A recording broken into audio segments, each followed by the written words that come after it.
मैं डॉक्टर भामा अग्रवाल आपके अपने यूट्यूब चैनल पर आपका स्वागत करती हूँ, अभिनंदन करती हूँ। आइए प्यारे बच्चों, आज हम डॉक्टर धर्मवीर भारती द्वारा रचित विप्रलब्धा नामक कविता का अध्ययन आरंभ करते हैं। इस कविता के अध्ययन से पूर्व इसे सरल और सहज बनाने के लिए हम कुछ स्मरणीय बिंदुओं पर अपना ध्यान केंद्रित करते हैं। नंबर 1, विप्रलब्धा डॉक्टर धर्मवीर भारती द्वारा रचित है। नंबर 2, डॉक्टर धर्मवीर भारती प्रगतिवाद के सशक्त हस्ताक्षर हैं। नंबर 3, विप्रलब्धा कविता उनके काव्य कन्नुप्रिया से लिया गया है। नंबर 4, यह रचना नायिका प्रधान है और इस रचना की नायिका राधा है। नंबर 5, इस रचना में संयोग के आनंद तथा वियोग की तड़फ का सजीव चित्रण किया गया है। नंबर 6, राधा के जीवन की नीरसता की तुलना बुझी हुई राख, टूटे हुए गीत, डूबे हुए चांद, खाली बर्तन, जूड़े से गिरे हुए बेले, उजड़े मेले की तुलना के साथ दर्शाई गई है। नंबर 7, कृष्ण की याद में उनका स्वर भंग हो चुका है और जीवन सूना है। नंबर 8, श्री कृष्ण की स्मृति में राधा का जीवन टूटे हुए खंडहर में मणियों से जड़ित दर्पण के समान है, अर्थात नायिका का सौंदर्य तो है मगर उसका मन बेहद दुखी है। नंबर 9, राधा को श्री कृष्ण के मिलन का एक क्षण सारे इतिहास के समक्ष सशक्त और भावपूर्ण जान पड़ता है। नंबर 10, जिन बालों के सौंदर्य में राधा ने कभी समय को बांधा था, आज वही बाल उन्हें नागपाश की भांति जकड़ रहे हैं। नंबर 11, राधा के जीवन में संशय अर्थात संदेह इस प्रकार समाया हुआ है जैसे बुझी हुई राख में चिंगारी होती है और शराब के प्याले में बची हुई आखिरी बूंद होती है। यहाँ कवि बता रहे हैं कि राधा समय से पराजित हो चुकी है और उसका तन और मन दोनों अशांत हैं। तो आइए बच्चों, अब हम पदों की व्याख्या करते हैं। पद संख्या 5, मंत्र पढ़े बाण से छूट गए तुम तो कनु, शेष रही मैं केवल कांपती प्रतंचा सी, अब भी जो बीत गया उसी में बसी हुई, अब भी उन बाहों के छलावे में कसी हुई। प्रसंग, प्रस्तुत पद हमारी हिंदी की पाठ्य पुस्तक समकालीन हिंदी कविता में संकलित प्रगतिवाद के सशक्त हस्ताक्षर डॉक्टर धर्मवीर भारती जी द्वारा रचित विप्रलब्धा नामक कविता से लिया गया है। यह कविता उनके काव्य ग्रंथ कन्नुप्रिया का अंतिम गीत है। संदर्भ, इस पद में कवि ने राधा के वियोग की दशा का बड़ा मार्मिक चित्रण किया है। यहाँ श्री कृष्ण से अलग होने के बाद राधा अतीत की उन स्मृतियों में खोई हुई है जिनमें कभी श्री कृष्ण के साथ वो संयोग के आनंद को अनुभव करती थी। यहाँ अपनी विरह व्यथा को, अपने वियोग को, अपनी तड़फ को विभिन्न तत्वों के साथ तुलना करती हुई दर्शा रही है। यहाँ कवि राधा की उसी तड़फ का सजीव चित्रण करते हुए लिखते हैं कि व्याख्या।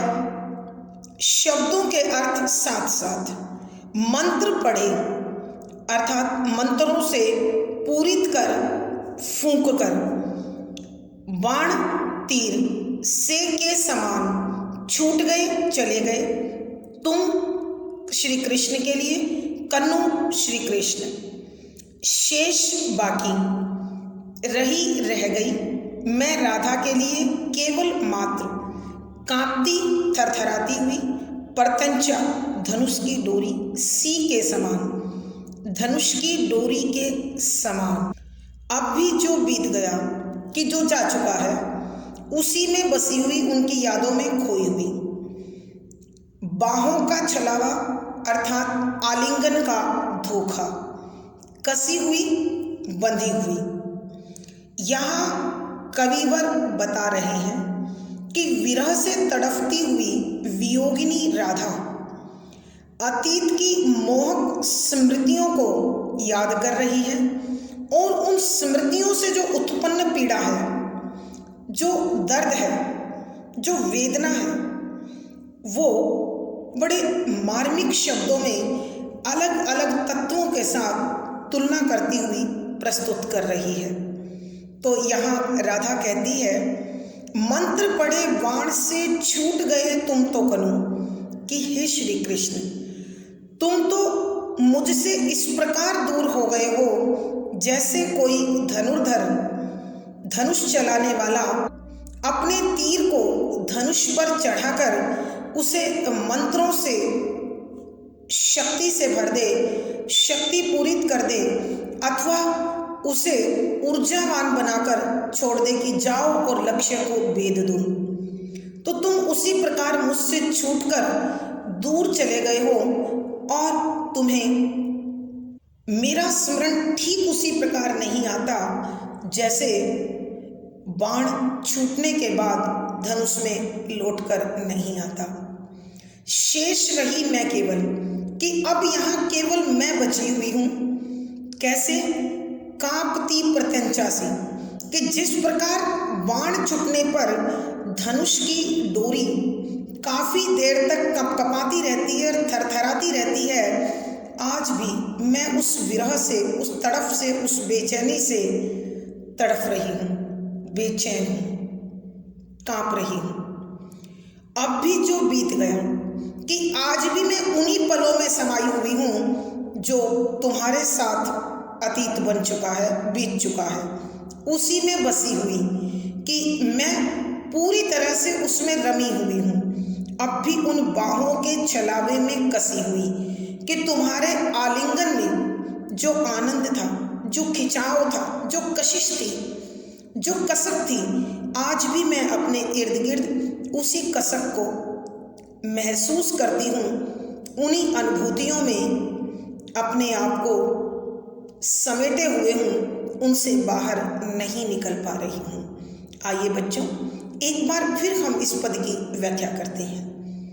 यहाँ राधा रानी जो श्री कृष्ण के विरह में तड़फ रही है, वही वियोगिनी राधा, विरहणी राधा श्री कृष्ण के साथ बिताए अतीत के मनोरम पलों में, संयोग के पलों में खोई हुई है और उन्हें याद करके अपनी बेचैनी को और अधिक बढ़ा रही है और उन्हीं स्मरण किए गए पलों के आधार पर कहती है कि मंत्र पढ़े बाण से छूट गए तुम तो कनु, हे श्री कृष्ण, तुम मुझसे ठीक उसी प्रकार दूर चले गए हो जिस प्रकार कोई धनुर्धर धनुष पर तीर को चढ़ाकर उसे मंत्रों से फूंक कर उसे शक्ति संपन्न करके लक्ष्य भेदने के लिए छोड़ देता है और वो लौटकर वापस धनुष पर नहीं आता। तुम भी मेरे जीवन से इसी प्रकार चले गए हो और मुझे दोबारा प्राप्त नहीं हो रहे हो। अब यहाँ मैं अकेली ठीक उसी प्रकार शेष हूँ, बची हुई हूँ, जिस प्रकार बाण के छूटने के बाद धनुष की डोरी काफी देर तक कांपती रहती है, थरथराती रहती है। मैं भी तुम्हारे विरह की तड़फ में उसी प्रकार तड़फ रही हूँ कि तुम चले गए, लेकिन तुम्हारी यादें, तुम्हारा विरह मेरा पीछा नहीं छोड़ रहा है। अब भी जो बीत गया कि आज भी मैं उसी पलों में, उसी जीवन में समाई हुई हूँ जो मुझसे बहुत पहले छूट चुका है। मैं उसी में बसी हुई हूँ, अब भी उन बाहों के छलावे में कसी हुई कि आज भी मैं उन्हीं बाहों में समाई हुई हूँ जिनके आलिंगन में कभी मैंने कशिश, कसक, तपिश महसूस की थी। अर्थात राधा के कहने का भावार्थ यह है कि हे श्री कृष्ण, तुम मुझे छोड़कर दूर चले गए और अपनी जीवन शैली और ज़रूरतों को बदल लिया, लेकिन मैं आज भी केवल तुम्हें याद करती हुई, तुम्हारी स्मृतियों के सहारे, तुम्हारे विरह को झेलते हुए तुम्ही में बसी हुई हूँ। तुम्हारे सिवा मुझे इस संसार में कोई और वस्तु, कोई और तत्व प्रिय नहीं हो सका।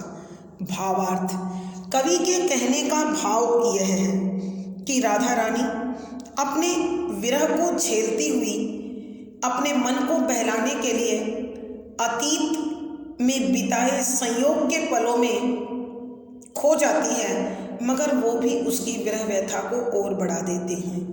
विशेष यहाँ कवि ने विरहणी राधा के विरह का यथार्थ चित्रण किया है। शुद्ध साहित्यिक खड़ी बोली का प्रयोग है। वियोग, श्रृंगार, रस, माधुर्य गुण है। लक्षणा शब्द शक्ति है। मुक्त छंद, गेय शैली और संगीतात्मकता बनी हुई है। यहाँ पूरी रचना आत्मकथात्मक शैली में रची गई है। इस पद में स्मरण, अनुप्रास, पदमैत्री, उपमा आदि अलंकारों का सुंदर सटीक प्रयोग हुआ है। पद संख्या 6। जिन रूखी अलकों में मैंने समय की गति बांधी थी, हाथ उन्हीं काले नागपाशों से दिन प्रतिदिन, क्षण प्रतिक्षण, बार बार डसी हुई अब सिर्फ मैं हूँ। यह तन है और संशय है। बुझी हुई राख में छिपी चिंगारी सा, रीते हुए पात्र की आखिरी बूंद सा, पाकर खो देने की व्यथा भरी गूंज सा। प्रसंग पूर्ववत संधान। यहाँ कवि धर्मवीर भारती जी विरहणी राधा के वियोग को बड़ा मार्मिक और सजीव रूप देते हुए बताते हैं कि राधा उस समय जब श्री कृष्ण उसके पास होते थे तो उसने समय को ललकारा, इतिहास को झुठलाया और सारी सृष्टि को या सारी सृष्टि की गति को अपने काले रूखे बालों में बांध लिया। लेकिन समय के फेर के समक्ष राधा का वही प्यार आज पराजित है, हारा हुआ है और राधा उसी कशिश में जी रही है। तो राधा की मनोदशा का सजीव चित्रण करते हुए कविवर लिखते हैं कि व्याख्या, शब्दों के अर्थ साथ साथ जिन रूखी अलकों में, रूखी सूखे हुए तेल रहित अलकों बालों में गति चाल बांधी रोकने की इच्छा जाहिर की थी। नागपाश, सांप की जकड़न, कुंडली, दिन प्रतिदिन, हर रोज, क्षण प्रतिक्षण, हर पल, बार बार, अनेकों बार डसी हुई अर्थात पीड़ित, घायल कि अब सिर्फ मैं हूं। तन, शरीर, संशय, संदेह, शंका, चिंगारी, आग का नन्हा सा कण। यहाँ कवि ने राधा की विरह व्यथा को राधा के ही शब्दों में व्यक्त कराया है। राधा श्री कृष्ण को संबोधित करते हुए कहती है कि हे श्री कृष्ण, हे मेरे प्रिय कन्नू, एक वो समय था जब मैं तुम्हारे प्रेम में थी, तुम्हारे स्नेह में थी, तुम्हारे आलिंगन में थी, तो मैंने अपनी इन रूखे बालों से, मैंने अपने इन कसे हुए बालों से समय तक की गति को बांध दिया था। अर्थात उस समय जब मैं और तुम साथ साथ थे तो समय भी मेरे इन बालों में बंध चुका था।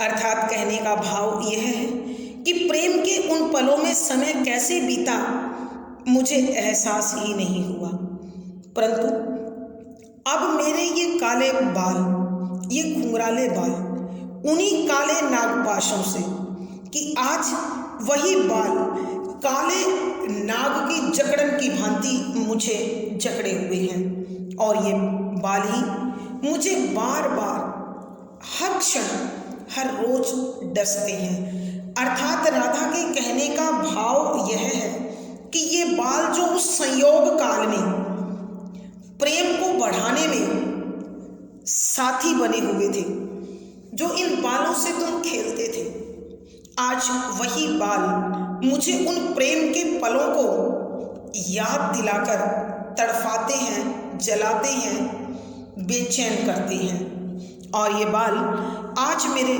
दुश्मन बन गए हैं। अब सिर्फ मैं हूँ यह तन है और संशय है कि राधा कृष्ण से कहती है कि आज मेरे जीवन में न वो संयोग के पल है, न तुम हो, न आनंद है, न आकर्षण है, न मोह है, न जादू है। अब जो शेष बचा हुआ है वो अकेला राधा का शरीर है। यह शरीर है जो पल पल तुम्हारी याद में तड़फता है और इस शरीर पर हमेशा एक संदेह, एक शंका छाई रहती है कि न जाने कब कैसे मेरा जीवन पूरा होगा।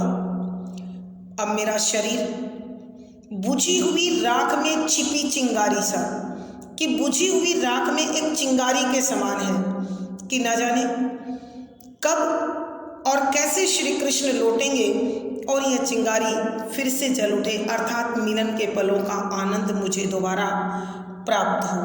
रीते हुए पात्र की आखिरी बूंद सा, कि खाली हुए बर्तन में आखिरी बूंद की भांति मैं शेष हूँ।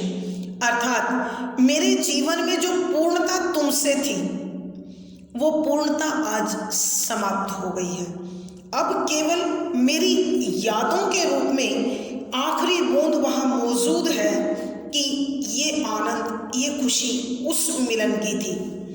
अर्थात कहने का भाव यह है कि आज केवल मैं शेष बची हूँ, मुझे आनंद देने वाला सागर या सोम मुझसे दूर है। पाकर खो देने की व्यथा भरी गूंज सा, कि अब मेरा यह आकर्षण, मेरे शरीर का सौंदर्य, मेरा यह मन भावक रूप कोई शेष नहीं बचा है। क्योंकि जब श्री कृष्ण के साथ था तो मुझे इस शरीर की सुंदरता पर अभिमान था, लेकिन आज यह सौंदर्य मुझे तड़फाता है, मुझे प्रतिपल डसता है। अब तो मेरे शरीर के रूप में यह एक दर्द भरी गूंज के अतिरिक्त कुछ नहीं बचा है। अर्थात सब कुछ बदल गया है। आइए बच्चों, एक बार फिर हम इस पद की व्याख्या करते हैं। यहाँ कविवर राधा के माध्यम से ही राधा के मन की पीड़ा को स्पष्ट करवा रही हैं और राधा श्री कृष्ण को संबोधित करते हुए कहती है, जिन रूखी अलकों में मैंने समय की गति बांधी थी, कि हे कन्हु, हे श्री कृष्ण, जब तुम मेरे साथ होते थे, मैं तुम्हारे स्नेह में थी, प्यार में थी, आलिंगन में थी, तो मैंने अपने रूखे और कसे हुए बालों में समय को भी बांध लिया था। अर्थात कहने का भाव यह है कि जब तुम मेरे साथ और मैं तुम्हारे साथ थी तो समय की गति का, समय की चाल का, उसके परिवर्तन का कोई एहसास, कोई भाव मेरे अंदर नहीं था। वो पल मेरे जीवन की पूर्णता का पल था और जो काले घुंघराले बाल जब हमारे प्रेम को बढ़ाने में सहायक थे, आज ये बाल शत्रु बनकर मुझे सता रहे हैं, तंग कर रहे हैं। हाथ उन्हीं काले नागपाशों से दिन प्रतिदिन क्षण प्रतिक्षण बार बार डसी हुई कि यही काले घुंघराले बाल आज मुझे सांप बनकर हर रोज हर पल डसते हैं, तड़फाते हैं, जलाते हैं। अर्थात तुम्हारा इन बालों के साथ व्यवहार करना, खेलना मुझे प्रतिपल याद आता है और मेरे विरह की आग को और अधिक भड़का जाता है और अधिक तड़फा देता है मुझे। अब सिर्फ मैं हूँ, यह तन है और संशय है कि अब तुम मुझसे दूर जा चुके हो। संयोग काल खत्म हो चुका है। अब इस विरह में अकेला मेरा यह शरीर है, मेरे मन की तड़फ है, बेचैनी है और मेरे मन में एक संदेह और शंका समाई हुई है, बुझी हुई राख में छिपी हुई चिंगारी सा कि मेरा यह शरीर अब बुझी हुई राख में एक चिंगारी के समान है। मन में संदेह है कि न जाने कभी तुम लौट आओ, कभी तुम्हारा प्यार मुझे पुनः प्राप्त मिले तो न जाने ये प्रेम के भाव पुनः जिंदा होंगे अथवा नहीं होंगे, कि यह चिंगारी इस प्रेम की आग को दोबारा जला पाएगी या नहीं जला पाएगी। रीते हुए पात्र की आखिरी बूंद सा, किस खाली हुए बर्तन में आखिरी बूंद की भांति मेरा यह शरीर शेष है, जो कभी तुम्हारे प्रेम के आनंद से भरा हुआ था, आज केवल तुम्हारे नाम के साथ, तुम्हारी यादों रूपी आखिरी बूंद की पहचान के साथ जीवित बचा हुआ है। पाकर खो देने की व्यथा भरी गूंज सा कि मैंने तुम्हें पाया और पाकर खो दिया, अब वहां केवल दर्द की पुकार शेष है। अर्थात क्षण प्रतिक्षण मेरा हृदय केवल तुम्हें पुकारता रहता है, तुम्हारा नाम रटता रहता है, तुम्हारा स्मरण करता रहता है। आज समय जिसको मैंने बांधा था, इतिहास जिसको मैंने झुठलाया था, आज वही मुझे चुनौती दे रहा है। अर्थात समय के साथ सब कुछ बदल गया है। अब मिलन संयोग समाप्त हो गया है और जीवन में बचा है केवल दर्द, वेदना, पीड़ा, तड़प और संदेह। भावार्थ कवि के कहने का भाव यह है कि विरहिणी राधा श्री कृष्ण के प्रेम में खोई हुई है। उन अतीत के पलों ने उसके दर्द को और अधिक बढ़ा दिया है। विशेष यहाँ राधा की विरह व्यथा का बड़ा मार्मिक चित्रण हुआ है। शुद्ध साहित्यिक खड़ी बोली का प्रयोग है। वियोग श्रृंगार रस माधुर्य गुण है। लक्षणा शब्द शक्ति है। मुक्तक छंद गे शैली और संगीतात्मकता है। इस पद में अनुप्रास, मानवीकरण, उपमा, उल्लेख आदि अलंकारों का सुंदर सटीक प्रयोग हुआ है। इस पद के साथ ही बच्चों आज की कक्षा और यह कविता दोनों समाप्त होते हैं। अगली वीडियो में फिर मुलाकात होगी। पिछली वीडियो का लिंक आपको डिस्क्रिप्शन बॉक्स में मिल जाएगा। आपको कविता कैसी लगी और पढ़ने में आनंद आया होगा? अपने भाव व विचार कमेंट बॉक्स में लिखें। वीडियो को लाइक करें, शेयर करें और चैनल सब्सक्राइब करें। आपका दिन और जीवन मंगलमय हो, इसी शुभकामना के साथ आभार, धन्यवाद।